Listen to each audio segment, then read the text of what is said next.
Assalamualaikum warahmatullahi wabarakatuh. Bismillah, alhamdulillah, wassalatu wassalamu ala rasulillah Muhammad ibn Abdillah wa ala alihi wa ashabihi wa man tabi'atinahu wa walah wa la hawla wa la quwata illa billah amma ba'dah.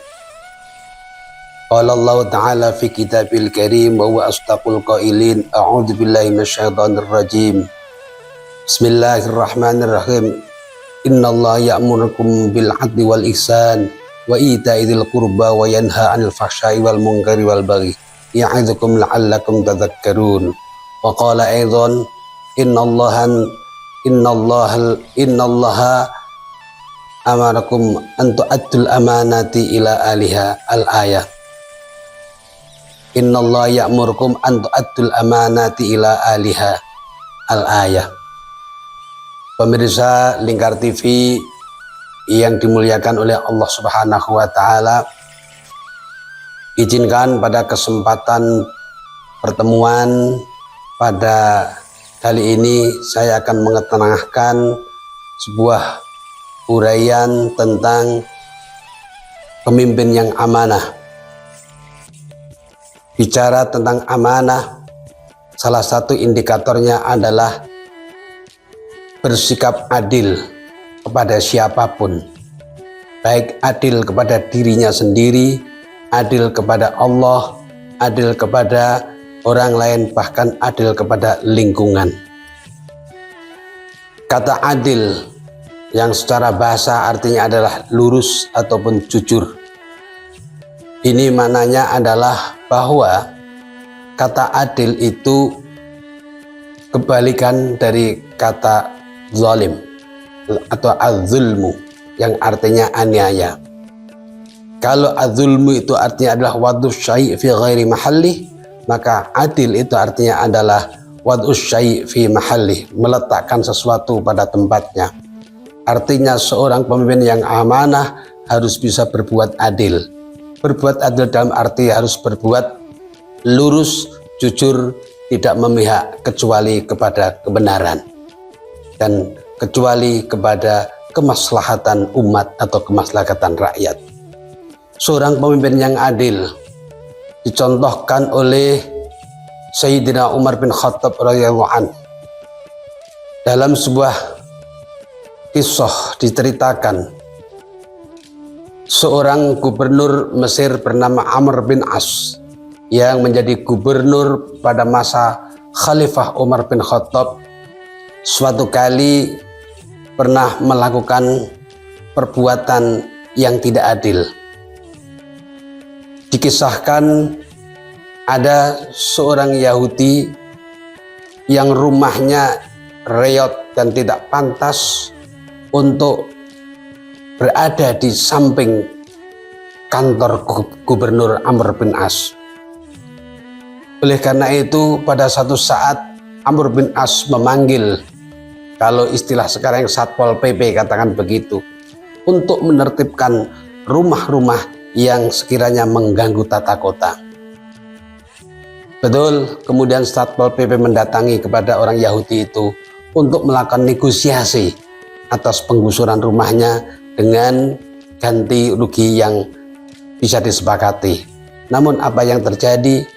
Karena orang Yahudi hanya punya satu-satunya rumah itu, maka mau diganti berapapun tidak boleh. Singkat cerita, dengan kekuasaannya kemudian Amr bin As memerintahkan Satpol PP itu untuk menggusur rumah itu secara sepihak. Oleh karena itu si Yahudi tentu merasa gusar, merasa gelisah, merasa sedih.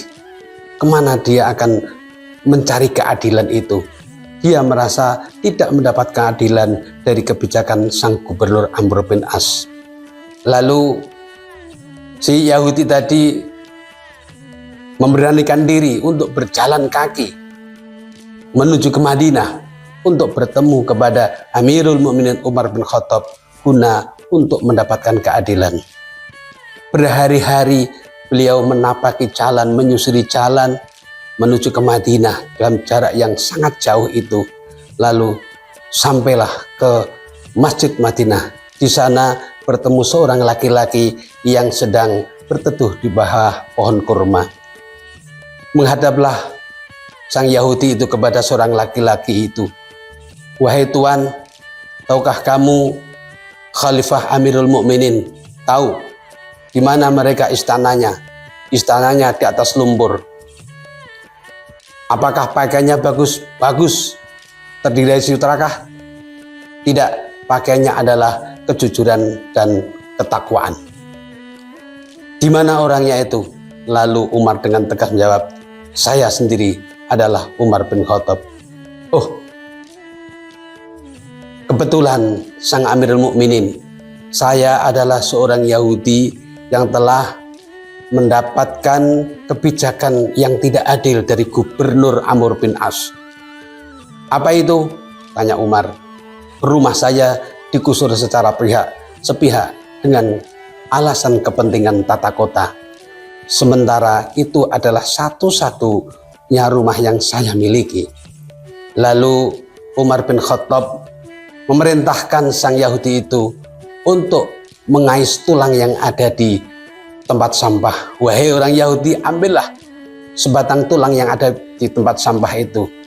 Dalam batinnya orang Yahudi ini, gimana ini Amirul Mukminin? Saya mau mencari keadilan, malah justru suruh mengambil tulang.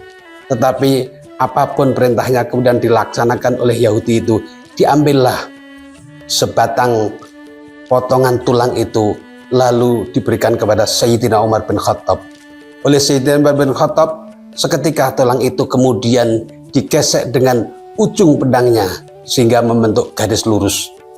Apa kata Sayyidina Umar? Wahai Bapak Yahudi, pulanglah kamu ke Mesir dan berikanlah tulang ini kepada Gubernur Amr bin As.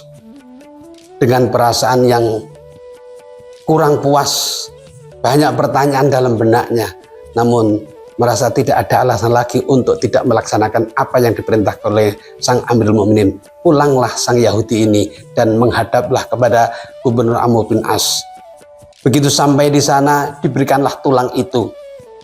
Begitu diterima oleh Amr bin As, apa yang terjadi?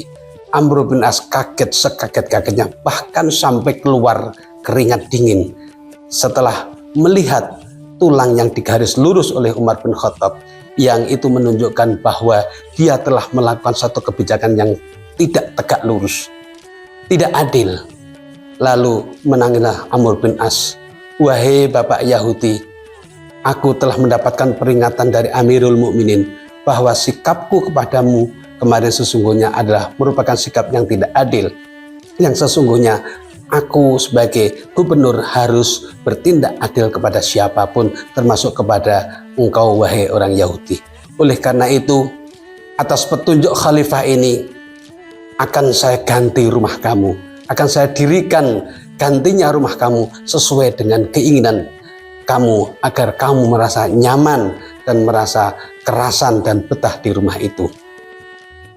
Begitulah cerita ini mengisahkan, memberikan isyarat bahwa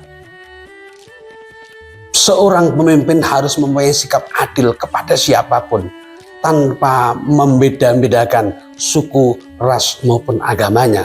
Sepanjang dia adalah rakyat, maka dia harus dilindungi hak-haknya dan harus mendapatkan kemaslahatan dari kebijakannya.